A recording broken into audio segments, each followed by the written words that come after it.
Hello et bienvenue dans After School, le podcast qui explore la vie étudiante sous toutes ses facettes. Moi, c'est Rocha et aujourd'hui on parle du bac général, une étape incontournable mais aussi et souvent très stressante.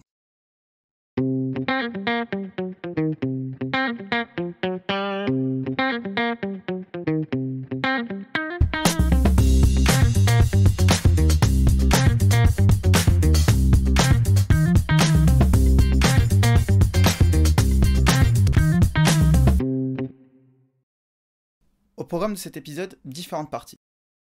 On en connaîtra un peu plus sur les origines du baccalauréat. On essaiera un peu mieux de comprendre cette nouvelle formule du bac qui est arrivée dernièrement. On verra comment calculer cette note du baccalauréat avec cette nouvelle formule. On verra un peu plus en détail des chiffres, des statistiques qui peuvent être intéressantes sur cette nouvelle formule en comparaison avec l'ancienne. Ensuite, je vous donnerai mes conseils personnels pour au mieux appréhender et se préparer à cette épreuve. Et enfin, et en dernier lieu, on tentera de répondre aux différentes questions que les lycéens se posent au sujet de cette fameuse épreuve. Alors, parlons un peu histoire. Le baccalauréat, ou le bac, comme tout le monde l'appelle, tient son nom de plusieurs origines. La première signification viendrait d'une locution latine, baccalauréat, et qui signifie couronne de laurier, et qui symboliserait le triomphe, la gloire de son porteur en son temps. Puis ce terme a très rapidement évolué pour, au final, désigner le degré de bachelier dans les universités. Quant au mot bachelier, qui désigne les personnes qui passent l'épreuve, son origine est bien différente. Il viendrait de l'ancien français, qui lui-même viendrait du latin médiéval et qui désignait essentiellement, initialement, un petit propriétaire terrien ou un gardien de vache. Abordons, si vous le voulez bien, les dates clés du baccalauréat, de l'histoire du baccalauréat. Alors, on pense à tort que c'est Napoléon Bonaparte qui a inventé le bac, ou l'a institutionnalisé. C'est pas le cas du tout.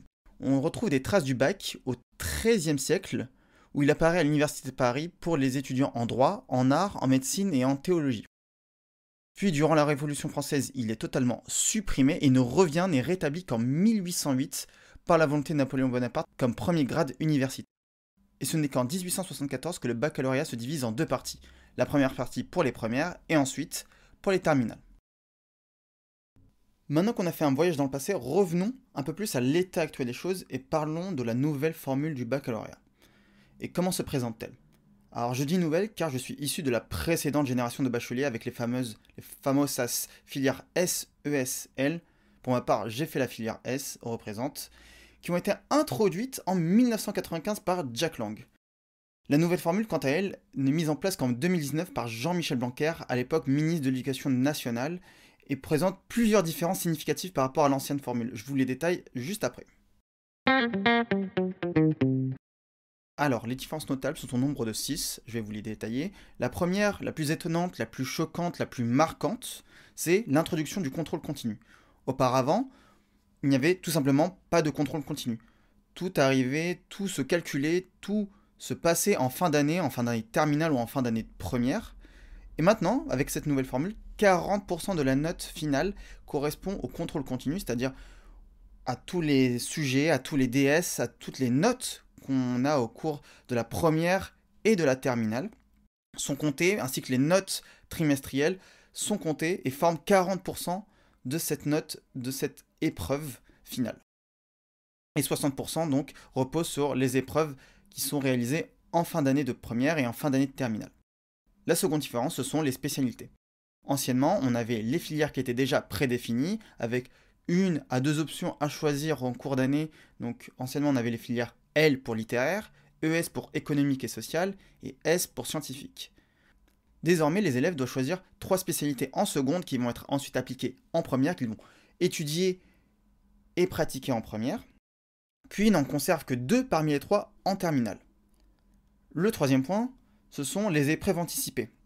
Anciennement, on avait, selon la filière, soit uniquement le français pour les S, soit le français et les sciences pour les ES et les L, qui étaient passés en fin d'année de première. Concernant la nouvelle formule, ce n'est uniquement que l'épreuve de français qui est passée en première, l'écrit et l'oral comme auparavant. Quatrième grande différence, le grand oral.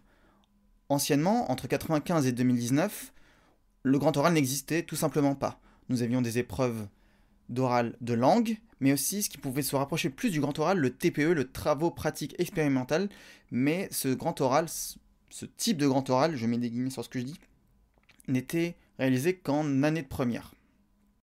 Désormais, le grand oral, lui, est appliqué en fin d'année de terminale et représente un certain pourcentage non négligeable de la note finale du baccalauréat. Sixième et dernier point, ce sont le nombre d'épreuves. Alors, je vais parler pour toute la génération qui a passé le bac avant 2019. On avait énormément d'épreuves, des épreuves écrites qui se concentraient sur une semaine, qui regroupaient les langues, la philo, l'histoire géo, la physique chimie, les sciences, les options et tout le reste qui venait en cours d'année comme le sport ou les épreuves de compréhension orale ou d'expression orale dans les langues. Maintenant, avec la nouvelle formule, il y a une réduction du nombre d'épreuves. On passe de 12 à 16 épreuves avant 2019 à seulement 5 épreuves en fin d'année de terminale avec cette nouvelle formule. Donc on voit un peu plus que cette nouvelle formule est plus simple, plus concentrée et repose plus sur les notes qui ont été validées, les compétences académiques qui ont été validées en cours d'année. Maintenant, je vous propose de se poser la question de comment on calcule la note finale du bac nouvelle formule. C'est vrai qu'avant, précédemment, lors de l'ancienne formule, seulement en connaissant les coefficients de chaque épreuve, de chaque option, on arrivait plus ou moins à calculer, deviner sa note et avoir une idée plus ou moins claire, plus ou moins bonne de sa mention, de sa future mention, savoir si on avait bien réussi le bac, donc si on avait une mention bien, assez bien, très bien, ou avec les fixations de jury, ou si direct on savait qu'on allait au rattrapage et bûcher pendant que les autres sont en vacances. Et c'est vrai que maintenant, l'introduction du contrôle continu vient un peu rebattre les cartes avec cette distribution entre les épreuves et les matières, avec le contrôle continu et les épreuves écrites, qui est de moment totalement, radicalement différente comparée à ce qu'on a connu précédemment. Alors, les épreuves, comme je l'ai dit auparavant, représentent 60% de la note finale. Comment sont décomposés ces 60%? Premièrement, on a 10% de la note finale, qui représente les épreuves de français, donc écrites et orales, qui sont passées en fin juin, en fin d'année de première. Ensuite, 32%, donc soit plus de la moitié de ce que représente la distribution des épreuves, le pourcentage des épreuves, sont incarnés par les deux épreuves de spécialité qui sont passées en terminale, donc les deux épreuves de spécialité, les deux spécialités qu'on aura conservées en fin d'année de première, parmi les trois qu'on avait initialement. Ensuite, on a l'épreuve de philosophie qui est passée toujours en fin d'année de terminale, qui représente 8%. Et enfin, le grand oral, cette nouvelle épreuve qui est le grand oral, qui est elle passée en fin d'année de terminale, représente 10% de la note finale. Donc ce qui nous fait un total de 60%. Ensuite, on a le contrôle continu, qui représente lui 40% de la note finale, qui se décompose de la manière suivante. On a 10% qui sont incarnés par les bulletins scolaires, qui sont représentés par les bulletins scolaires des années de première et de terminale.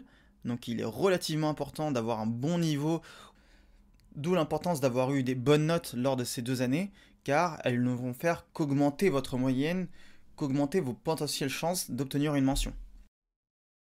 Ensuite, 5% sont représentés par l'enseignement des spécialités abandonnées en fin de première, parmi les 3 qu'on avait initialement. 5% pour de l'histoire-géographie, 5% pour la langue vivante A et 5% pour la langue vivante B. Il nous reste 10%, les 10% qui sont départagés entre l'EPS, 5%, et l'enseignement scientifique, 5% aussi. Alors, à savoir que chaque épreuve, chaque matière a son coefficient particulier dépendant des spécialités qu'on aura choisies. Donc, le calcul de cette nouvelle note du bac est encore plus compliqué, mais j'espère que grâce à cette distribution, grâce à cette répartition, vous aurez une idée un peu plus claire sur quoi vous concentrer, sur quoi miser le plus pour décrocher la fameuse mention dont vous désirez ou que vous souhaitez atteindre en fin d'année de terminale.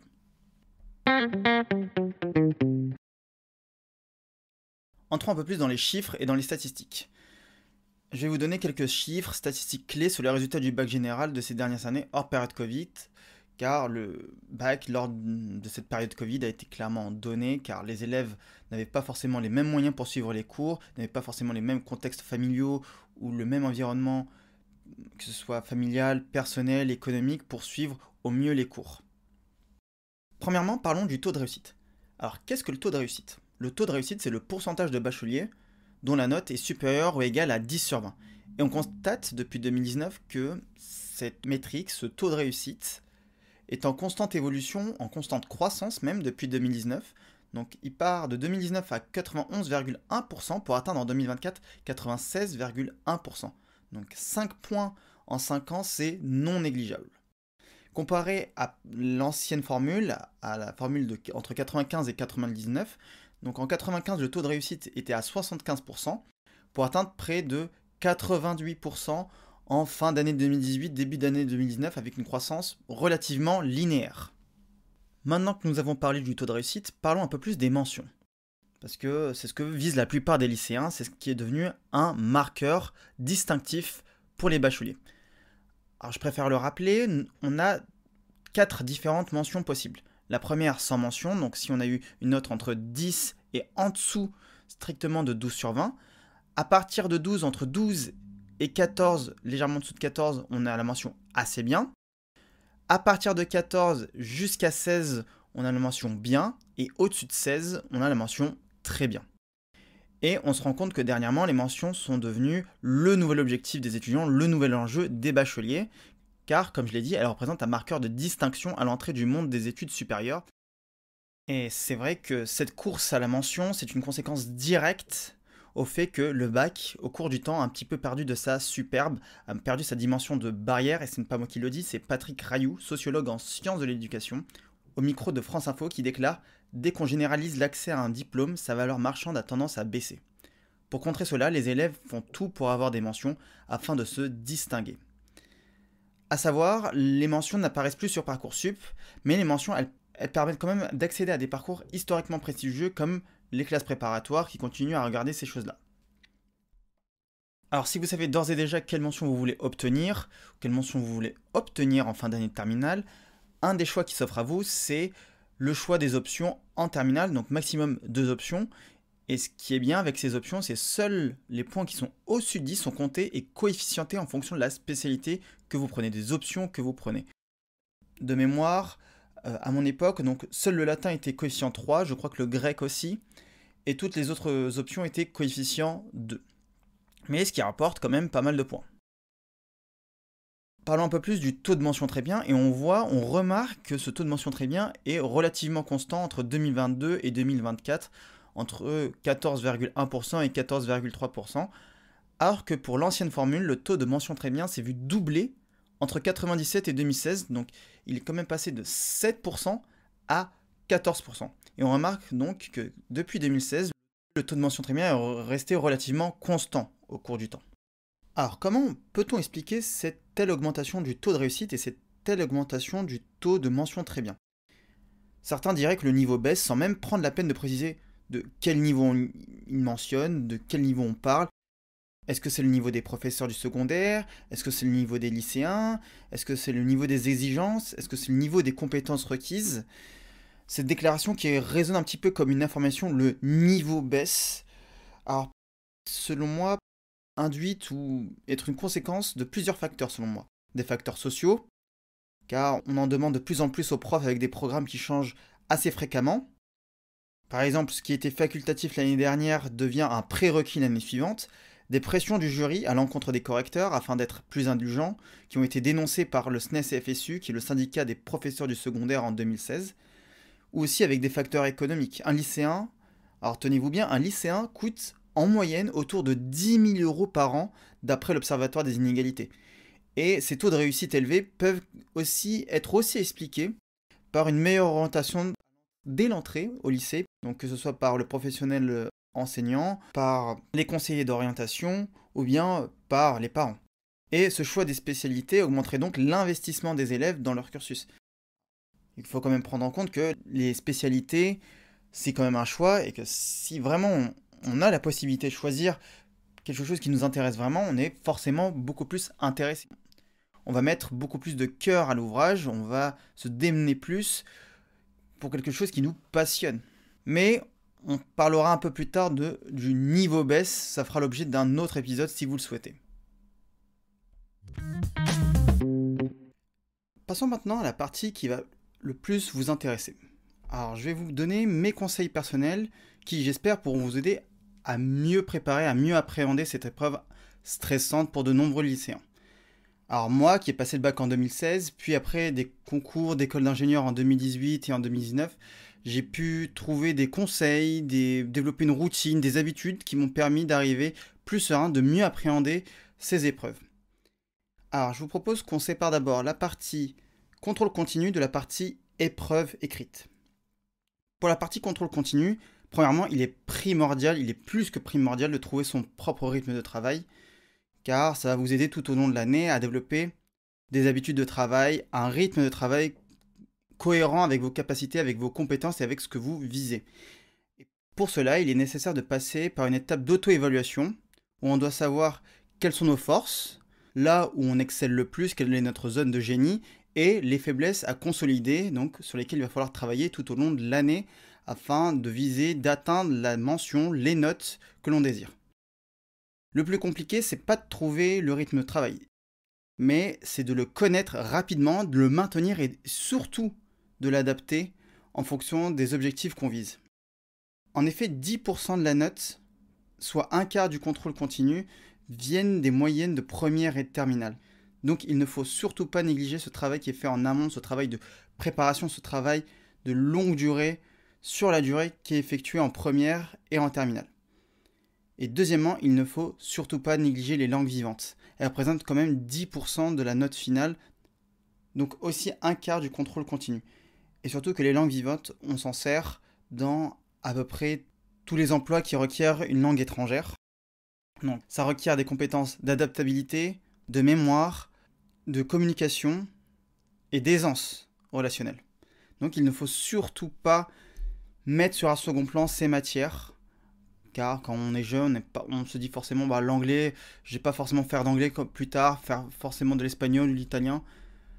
À savoir que les langues, ça développe un esprit, ça développe une opinion, ça permet de développer aussi, de connaître un peu plus sur une culture. Donc moi je vous encourage vivement à vous investir à fond, totalement sur les langues quand vous le pouvez, car ce n'est, comme j'ai dit, un investissement, donc ça paiera sur la durée.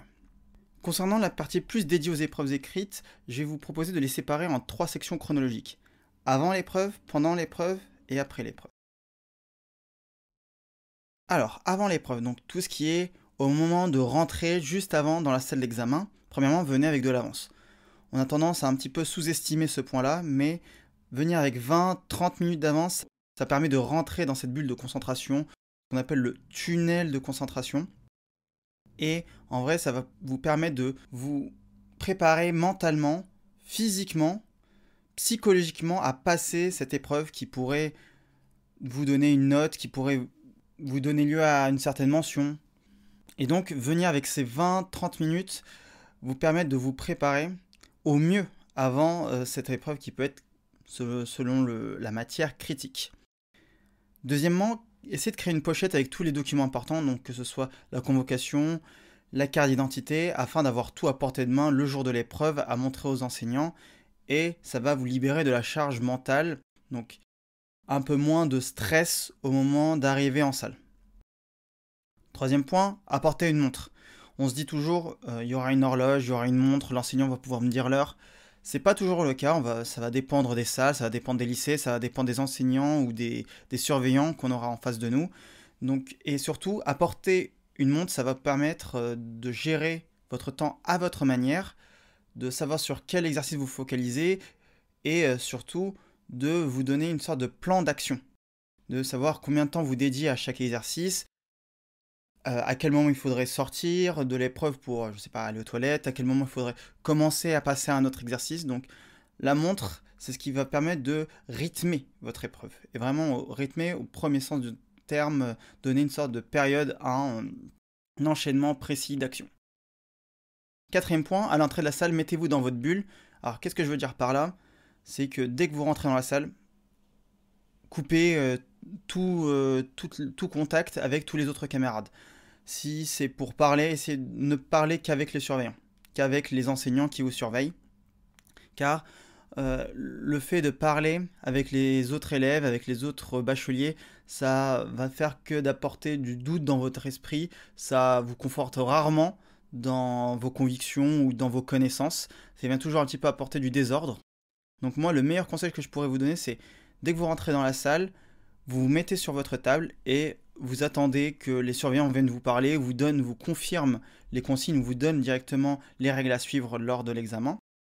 Mais pendant ce laps de temps, ne communiquez avec aucun autre élève. Ça permet de un petit peu refaire une sorte de mise à zéro et de entrer mentalement dans la future épreuve qui va arriver. Et dernier point, préparez vos copies et vos brouillons. Donc c'est vrai que c'est important, mais dès que vous avez vos copies, remplissez directement le cartouche et essayez d'organiser au mieux vos brouillons pour que ce soit le plus lisible, clair, car lorsqu'on fait l'épreuve, tout est un peu en désordre, on oublie souvent d'écrire notre nom, la matière, la date, l'académie.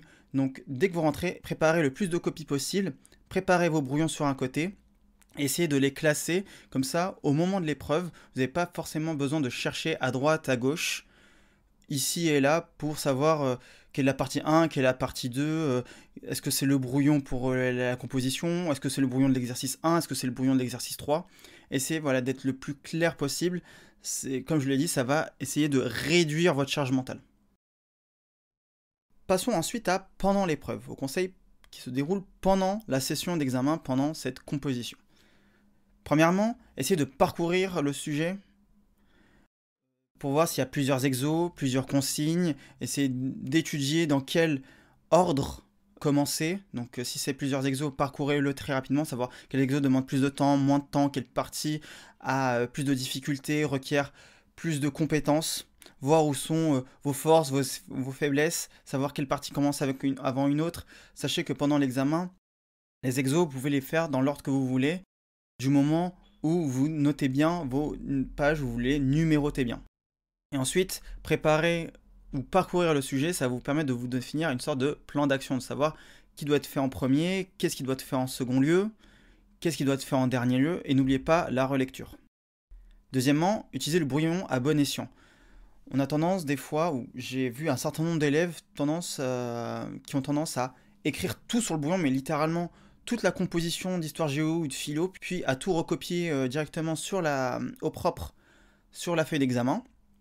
Alors moi j'aurais tendance à dire, essayez de vous servir du brouillon plus comme d'un mémo, plus comme d'un plan, d'une feuille de route, et pas forcément comme une version 0 de votre copie.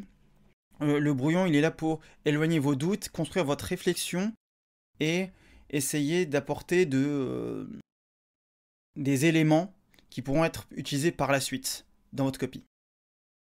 Troisièmement, commencez toujours par ce qui vous semble le plus évident, donc que ce soit les exos ou bien les parties de sujets qui vous semblent les plus évidentes, les plus usuelles, les plus familières, les moins atypiques, les plus triviales. Essayez de commencer par là car ça va un petit peu déverrouiller, un peu dégripper votre réflexion, votre cerveau, vos automatismes et ça va vous permettre de rentrer pleinement dans l'épreuve et de prendre de la confiance au fur et à mesure que l'épreuve continue dans le temps, au fur et à mesure que l'épreuve avance. Et c'est véritablement important voilà, d'avoir ce processus de prise de confiance et de ne pas d'éloigner ce doute perpétuel qu'on a, de se dire est-ce que c'est la bonne réponse, est-ce que c'est la mauvaise réponse, est-ce qu'il faudrait que je fasse ci, est-ce que je faudrait que je fasse ça. Entrer directement dans les évidences, ça va vous permettre de faire un peu moins d'erreurs et de vous faire un peu mieux confiance, d'avoir mieux confiance en vos automatismes. Quatrièmement, essayez d'avoir un petit rituel de repos ou de reconcentration, je vais appeler ça comme ça. Pour vous donner un exemple de ce que c'est, moi quand je passais les concours ou le bac, du moment où j'en avais marre sur une question, mais littéralement marre, et que je voulais lever un petit peu la tête de la copie, histoire de prendre 30 secondes de repos, ou de prendre un petit peu l'air, j'en avais deux principalement, soit je buvais une gorgée d'eau et je regardais un petit peu autour de moi, histoire de reposer mes yeux et de un petit peu remettre à zéro mon mental.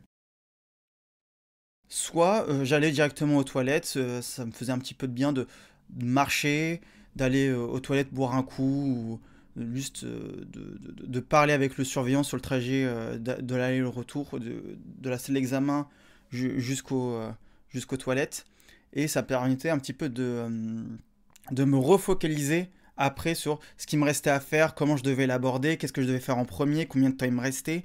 Donc sur ce trajet, ça me permettait un petit peu de faire un état des lieux de ce que j'avais fait avant et de ce qui me restait à faire pendant l'épreuve. Ensuite, point suivant, accentuer sur la clarté de votre expression écrite. Alors j'ai tendance à dire à mes élèves que j'ai en cours particulier, faites comme si le correcteur était un enfant de 3 ans. Même un de mes maîtres de stage me disait, faites comme si la personne à qui vous parlez, à qui vous présentiez les choses, était un enfant de 5 ans, donc ce qui revient plus ou moins à la même chose, mais partez du principe que le correcteur ne sait pas qui vous êtes, ne sait pas comment vous réfléchissez, et le but, c'est de transmettre vos idées, votre démarche, votre réflexion de la manière la plus claire possible pour que le correcteur puisse comprendre qu'est-ce qui vous a poussé à faire ça, ou à étudier une autre démarche, ou à essayer cette autre idée. Le but, c'est que s'il y a une erreur, le correcteur puisse savoir d'où elle vient, qu'elle pop pas de nulle part, qu'il n'y ait pas une réponse oui, x égale 5, et qu'on n'ait pas forcément de lien, d'où ça vient, de comment c'est venu, est-ce que ça sort du chapeau, est-ce qu'il y a des preuves, est-ce qu'il y a une justification. L'important, voilà, c'est de faire comme si la copie était une retranscription de votre réflexion pour que le correcteur puisse se sentir à l'aise et puisse au mieux comprendre et au mieux noter.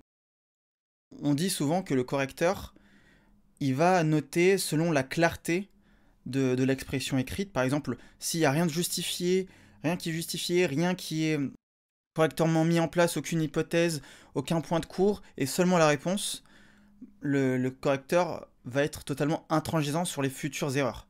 Alors que quelque chose qui est beaucoup plus construit, mieux amené, plus réfléchi, va donner lieu à un peu plus d'indulgence. Donc, essayez d'être le plus transparent possible et d'être le plus efficace possible. Alors, qu'est-ce que je veux dire par efficace?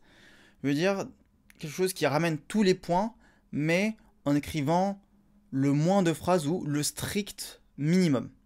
Donc, pour la faire très courte sur un examen de maths, un sujet de maths, je cherche aussi, voici mes hypothèses, voici le théorème que j'ai, voici ma réflexion, et phrase de résolution, phrase x égale quelque chose, ou la solution est ça. Point. Donc quelque chose de très succinct, très synthétique. Dernier conseil pendant l'épreuve, prenez tout le temps disponible. C'est pas une course. Le bac, les épreuves, c'est pas une course. On s'en fiche si vous êtes sorti 30 minutes avant, 1 heure avant, 45 minutes avant. C'est pas ça qui compte. Ce qui compte, c'est la note que vous avez à la fin. Et moi, j'ai jamais demandé à quelqu'un, oui, t'as fini en combien de temps l'épreuve de maths? C'est pas du tout un critère, tout le monde s'en fiche. C'est peut-être un record personnel pour certains, mais vraiment, prenez tout le temps disponible.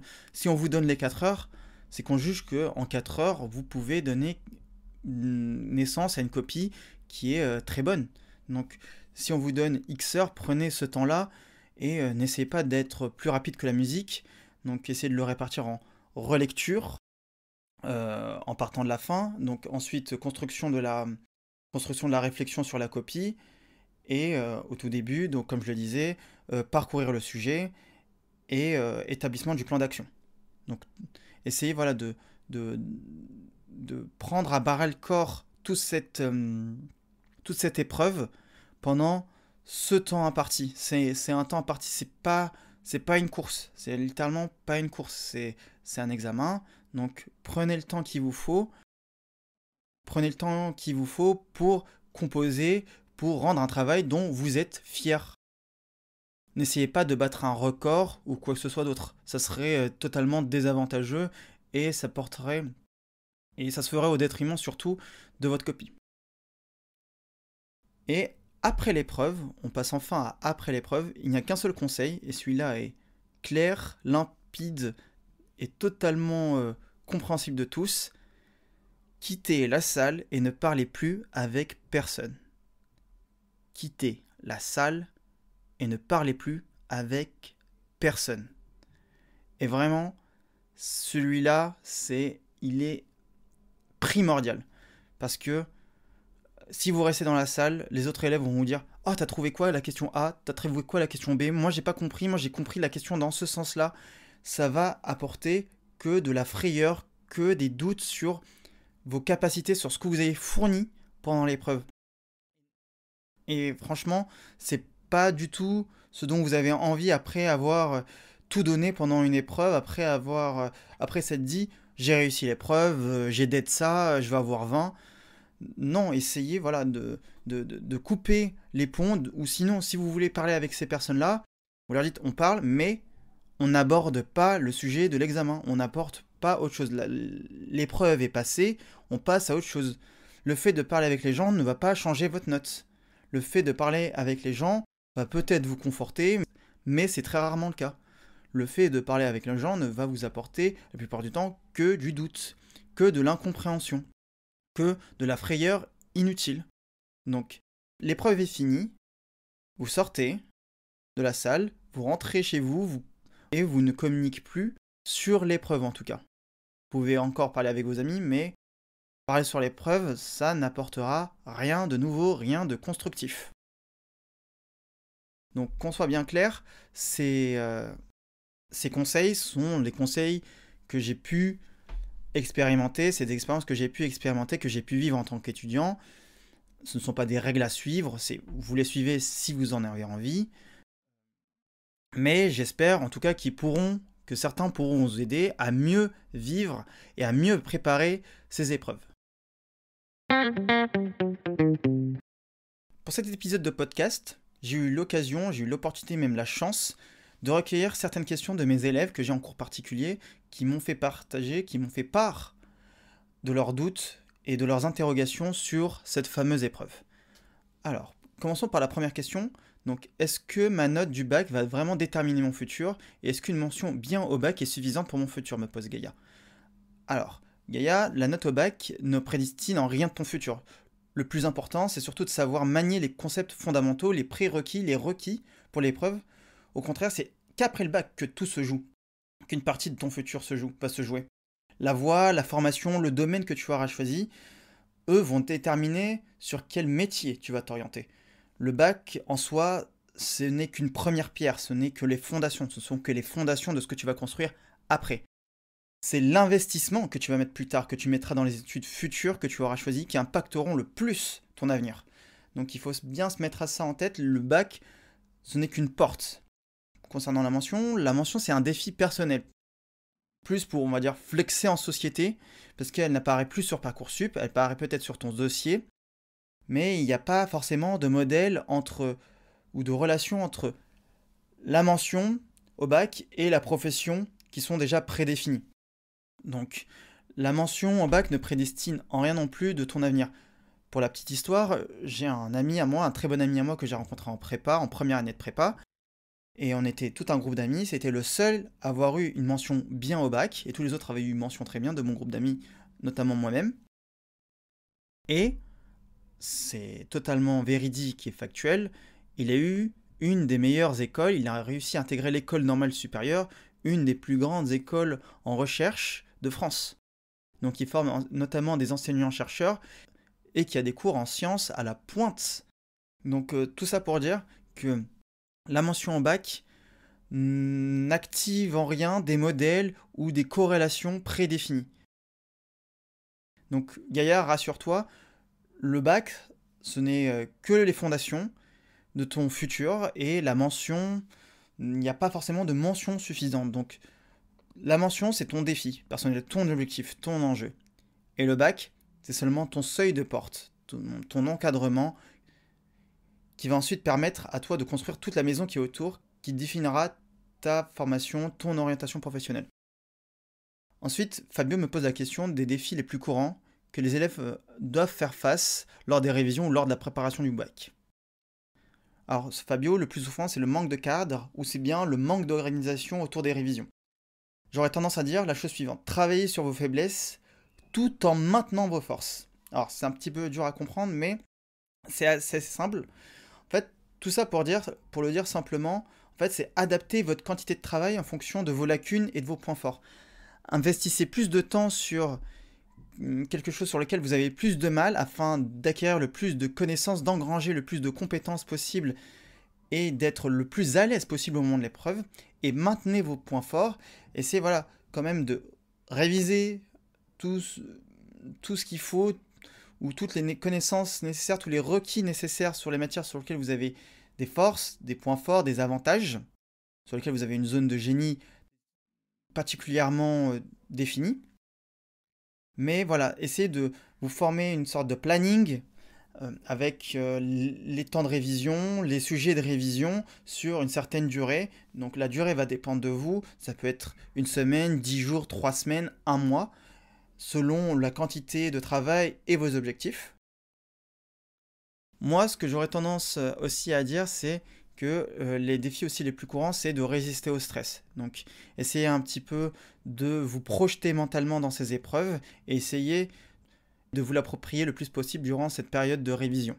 Essayez aussi un petit peu de sortir, de vous oxygéner l'esprit parce que, comme on le dit, un esprit sain dans un corps sain, et c'est ça qu'il va vous falloir pendant l'épreuve parce que le bac, c'est pas un sprint, c'est un marathon.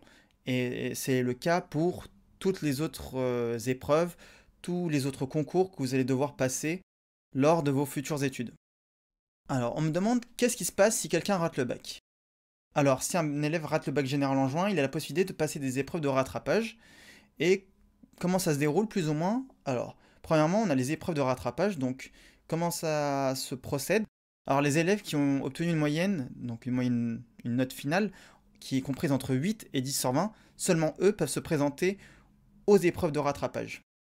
Les personnes qui ont moins de 8 sur 20 devront retenter de rattraper l'examen ou d'obtenir le diplôme par d'autres moyens.